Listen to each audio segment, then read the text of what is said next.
بسم اللہ الرحمن الرحیم۔ السلام علیکم ورحمۃ اللہ وبرکاتہ۔ کلاس 5 کے اسٹوڈنٹس، میں آپ کے اسلامک کی ٹیچر۔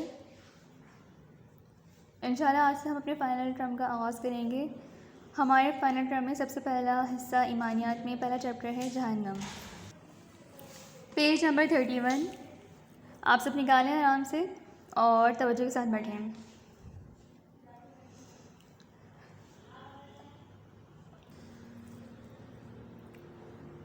جہنم کسی تعارف کا محتاج نہیں ہے۔ آپ سب جانتے ہیں کہ اللہ تعالیٰ نے انسانوں کی جزا کے لیے جنت تیار کی ہے اور سزا کے لیے جہنم تیار کی ہے۔ جو انسان اللہ تعالیٰ کے احکامات پر عمل کرتے ہیں، نبی کریم صلی اللہ علیہ وسلم کی بتائی ہوئی باتوں پر عمل کرتے ہیں، ٹھیک ہے، تو اللہ تعالیٰ ایسے انسانوں کو جنت میں داخل کریں گے۔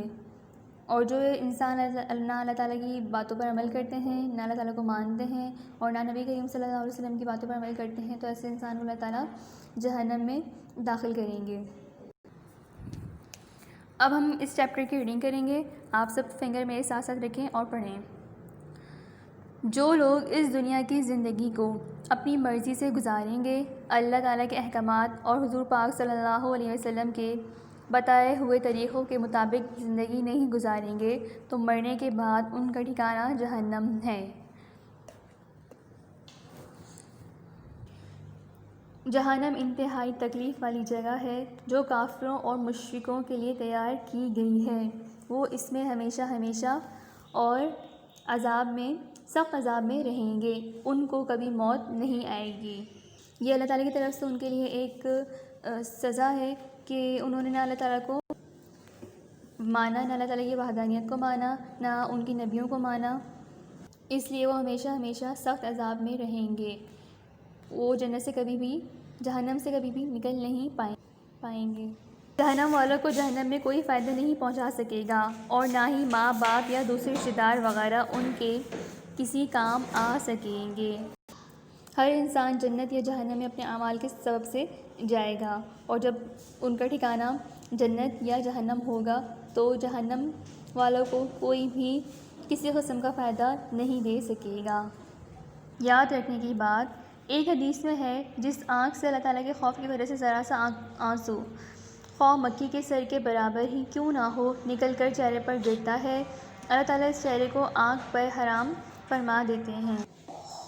اس حدیث سے معلوم ہوا کہ یعنی جب کوئی مسلمان کوئی گناہ کر بیٹھتا ہے، اس سے کوئی گناہ سرزد ہو جاتا ہے، پھر وہ اللہ تعالیٰ کے آگے اپنے گناہوں کی معافی مانگتا ہے، اللہ تعالیٰ کے آگے رو کر گڑ گڑا کر اپنے گناہ کو بخشواتا ہے، تو اللہ تعالیٰ اس کو معاف کر دیتے ہیں، اور ایسے شخص کا چہرہ اللہ تعالیٰ آنکھ پر حرام فرما دیتے ہیں، یعنی آنکھ اسے چھو نہیں سکتی۔ جہنم والوں کا کھانا۔ جہنم میں کھانے کے لیے کانٹے دار درخت ہیں جو نہ جسم کا وزن بڑھائے گا اور نہ بھوک مٹائے گا۔ جہنم والوں کو پینے کے لیے کھولتا ہوا پانی اور دوزخیوں کے زخموں کا خون اور پیپ دیا جائے گا۔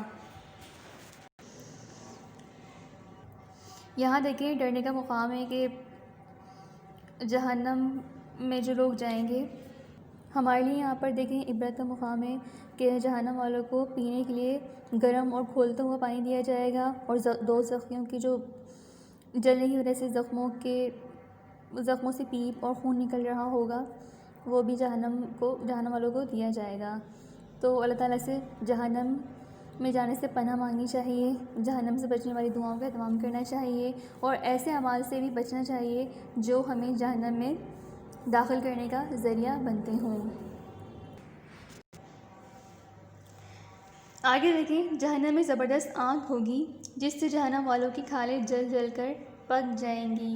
اللہم احفظنا، اللہ تعالیٰ مجھے اور آپ کو جہنم سے بچائیں اور نیک اعمال کرنے کی توفیق دیں۔ جہنم والوں کے لیے سب سے بڑی سزا یہ ہوگی کہ اللہ تعالیٰ ان سے ناراض ہوں گے۔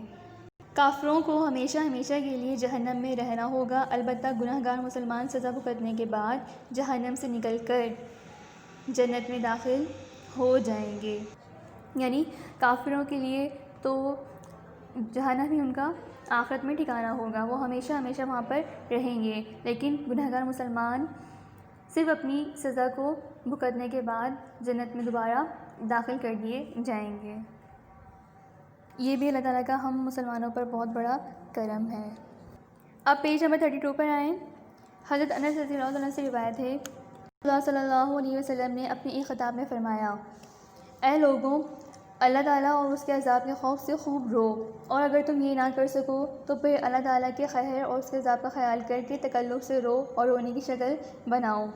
پیچھے ہم نے حدیث پڑھی تھی کہ اللہ تعالیٰ کے خوف سے نکلنے والے آنسو کی اللہ تعالیٰ اتنی قدر کرتے ہیں کہ اس چہرے پر جہنم کو حرام کر دیتے ہیں، یعنی پھر جہنم اس چہرے کو چھو نہیں سکتی، ٹھیک ہے۔ تو یہاں پر بھی نبی کریم صلی اللہ علیہ وسلم نے فرمایا کہ لوگوں خوب رو رو کر اللہ تعالیٰ سے اپنی گناہوں کی معافی طلب کرو، اور اگر تم یہ نہ کر سکو، یعنی تمہیں رونا نہ آئے، تم تکلف ہی اختیار کر لو اور رونے کی شکل بنا کر دعا مانگا کرو۔ نیکسٹ لائن دیکھیں، دنیا کی بیماریوں اور ان سے ہونے والی تکالیف سے بچنے کے لیے ہم کھانے پینے میں کتنی احتیاط اور پرہیز کرتے ہیں، حالانکہ ان چیزوں کے کھانے کا ہمارا کتنا دل کرتا ہے پھر بھی ہم نہیں کھاتے۔ تو اسی طرح ہمیں چاہیے کہ ہم جہنم میں داخل ہونے سے بھی ڈریں اور جہنم میں داخل کرنے والے اعمال سے بھی اپنے آپ کو بچائیں، ان سے پرہیز کریں۔ اسی طرح جہنم کی تکالیف سے بچنا بہت آسان ہے اگر ہم اللہ تعالیٰ اور اس کے رسول صلی اللہ علیہ وسلم کی نافرمانی سے پرہیز کریں اور اپنے اندر اللہ تعالیٰ کا خوف پیدا کریں، تو انشاءاللہ تعالیٰ اللہ تعالیٰ ہم دوزخ کے عذاب سے بچ جائیں گے۔ پھر بھی اگر کوئی غلطی ہو جائے تو اللہ تعالیٰ سے رو رو کر معافی مانگ لیا کریں۔ اللہ تعالیٰ بہت بڑے مہربان ہیں، معاف کرنے والے ہیں، اور جب کوئی بندہ ان سے معافی مانگتا ہے تو وہ اسے معاف کر دیتے ہیں، ٹھیک ہے۔ اللہ تعالیٰ غفور بھی ہیں، اللہ تعالیٰ رحیم بھی ہیں۔ جو بندہ اللہ تعالیٰ سے اپنے گناہوں کی معافی مانگتا ہے اللہ تعالیٰ اس کو معاف کر دیتے ہیں، جو اللہ تعالیٰ سے رحم طلب کرتا ہے اللہ تعالیٰ اس کو رحم عطا کر دیتے ہیں، اس پر رحم کرتے ہیں۔ لہٰذا ہمیں چاہیے کہ ہم دنیا کی زندگی میں اللہ تعالیٰ کو راضی کرنے والے اعمال کریں اور اللہ تعالیٰ کو ناراض کرنے سے بچیں، اور اس مقصد کے حصول کے لیے اچھے اچھے اعمال کرنے کے ساتھ ساتھ یہ دعا بھی مانگتے رہیں، اللہم انی اعوذ بک من عذاب جہنم ومن عذاب القبر۔ اے اللہ، میں تجھ سے جہنم کے عذاب اور قبر کے عذاب سے پناہ مانگتا ہوں۔ تو امید ہے کہ آپ کو ہمارا سبق، آج کا سبق سمجھ میں آ گیا ہوگا۔ آپ اسے ایک دفعہ اچھی سی دوبارہ سے ریڈنگ کریں، اس کو سمجھیں، اور آج کا آپ کا ہوم ورک یہ ہے کہ آپ کو یہ دعا جہنم سے پناہ مانگنے کی یہ دعا یاد کرنی ہے، اللہم انی اعوذ بک من عذاب جہنم ومن عذاب القبر۔ ترجمہ عربی دونوں یاد کریں، اور انشاءاللہ پھر اس کے بعد ہم نیکسٹ ویڈیو میں آپ کو 2-3 دعائیں جہنم سے پناہ مانگنے کی اور یاد کروائیں گے، ٹھیک ہے۔ سب اپنا خیال رکھیے گا۔ السلام علیکم ورحمۃ اللہ۔